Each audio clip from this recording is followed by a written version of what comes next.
எல்லாருமே அப்படி தானே இருக்கும். எல்லாருமே ஒவ்வொருத்தவங்களுடைய அக்செப்டன்ஸ்க்காக தானே நம்ம வாழ ஆரம்பிக்கிறோம். அக்செப்டன்ஸை என்னைக்கு இந்த யதார்த்தம் வாழ்க்கையில் புரியுதோ அன்றைக்கி வாழ்க்கையே புரிஞ்சிடும் நமக்கு. மனிதர்கள் இல்லை நம்முடைய வாழ்க்கையுடைய நோக்கம்னு ஒரு மனிதன் உணர்ந்துட்டா, குறிப்பாக ஒரு ஆண் உணர்ந்துட்டான்னு வச்சுக்கோங்களேன், அவனை விட சிறந்த ஒரு பலமுள்ள முஃமினா வாழ்கிறது யாராலையும் முடியாது.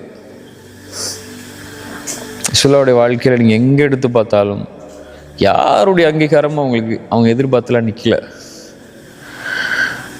இதில் அவங்க செஞ்ச ஒவ்வொரு முடிவுலையும் எத்தனையோ விமர்சனங்கள் அவங்களுக்கு முன்னாடி வந்தாலும், அன்சாரிகள் நீங்கள் கவனிக்கிறது இல்லை, முஹாஜிர்களுக்கு தான் நீங்கள் அதிகமாக கூட்டு கொடுக்குறீங்க, எல்லாத்துலேயும் முஹாஜிர்கள் தான் உங்களுக்கு முக்கியம் அப்படின்னு யாருக்காக ரசூலுல்லாஹ் நின்னாங்களோ அவங்களே பற்றி பேசும்போதும் கூட ரசூலுல்லாஹ்லாம் சோர்ந்து உட்காரல. ஏன் அவங்க அதெல்லாம் அவங்களுக்கு தேவையில்லை.